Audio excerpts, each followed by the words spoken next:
Now, our top story, of course, that we're following for you this hour is about talks between Transnet and trade unions Untu and Satawu, which are continuing at CCMA. Workers at the state-owned freight utility have downed tools demanding a wage increase of between 12% and 13.5%. To get the latest now and discuss this matter further, I'm joined by Satawu's Deputy General Secretary, Anele. Kiet. Mr. Kiet, good afternoon. Welcome to Today on ENCA. Is there any progress from what you know at the CCMA between yourselves as Trade Union Satawu and the employer Transnet at this stage as you try and find a solution?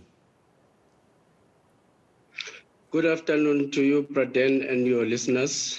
Yes, indeed, we were at CCMA for the past night, whereby we were dealing with the picketing rules, which were signed off by parties, and of course circulated across the country to our members in order for them to be at the picketing places that the parties have agreed upon.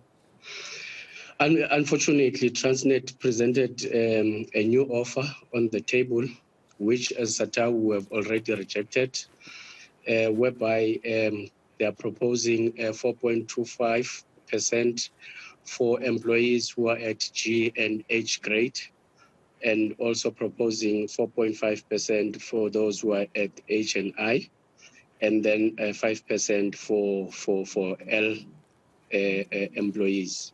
As a union, we believe that this is an insult to our members, and the mandate from our workers is very clear that we don't come back without double digits. So there was no need for even for the negotiating team to consider what was on the table, because it's far below what our members are expecting.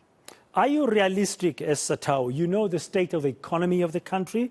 You know the critical role that Transnet plays in the economy. Are you realistic in demanding double digits? Sorry, but then I can't hear you. Can you hear me now? Anele, can you hear me? I'm struggling to hear you. Okay, can you hear me now?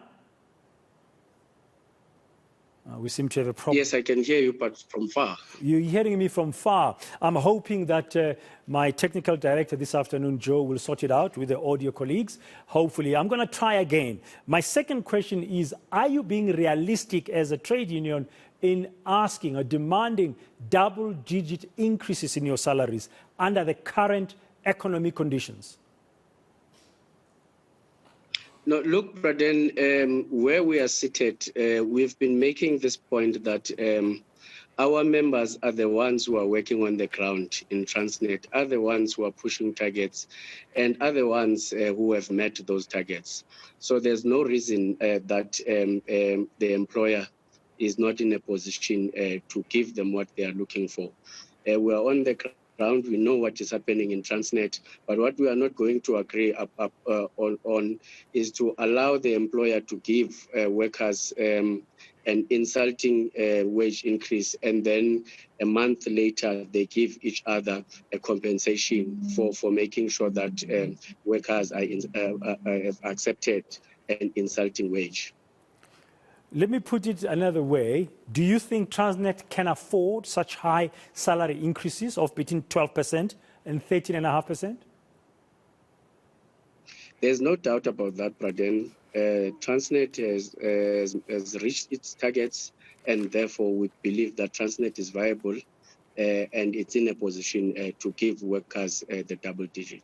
How do you, as Satawu, respond? I don't know if you have, I might have missed it, and if I have, apologies, but how do you respond to other voices that are saying what you are doing currently is tantamount to economic sabotage? No, well, if workers, when they fight for their rights, and other people unfortunately view them as people who are sabotaging the economy, then it's so unfortunate. But we believe that fighting for your rights, it cannot be tantamount to sabotage. Okay.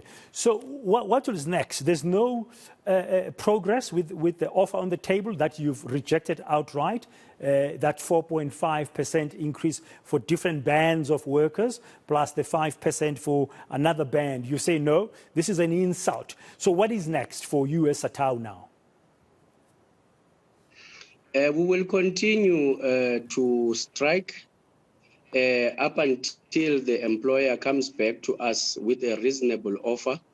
And of course, we continue to engage with our members in terms of the situation at hand. But unfortunately, we are a worker-driven organization. If our members are saying you can't accept anything less than this, we have to push. It's so unfortunate, Braden, that workers today, they need to fight harder in order for them to be listened across. It's not happening in Transnet alone, it's happening all over, but workers have to use their muscle to make it a point that their employers are listening.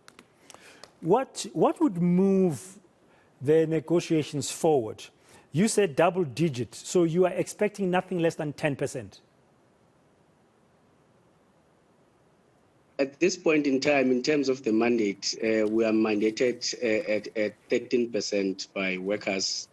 Of course, when Transnet comes back, you will know the negotiations, Braden, that if the other party comes with a better offer, they move swiftly from where they were. We are not rigid. Of course, our member can consider, but they are very clear that they won't accept anything less than double digit.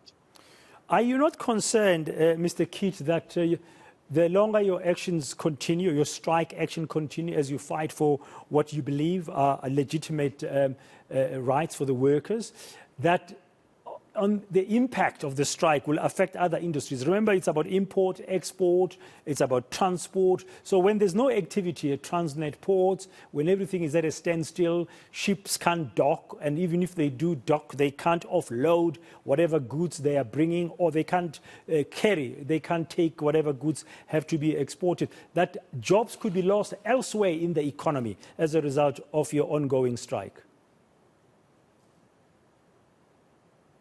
Look, Braden, this must not be looked at one-sided.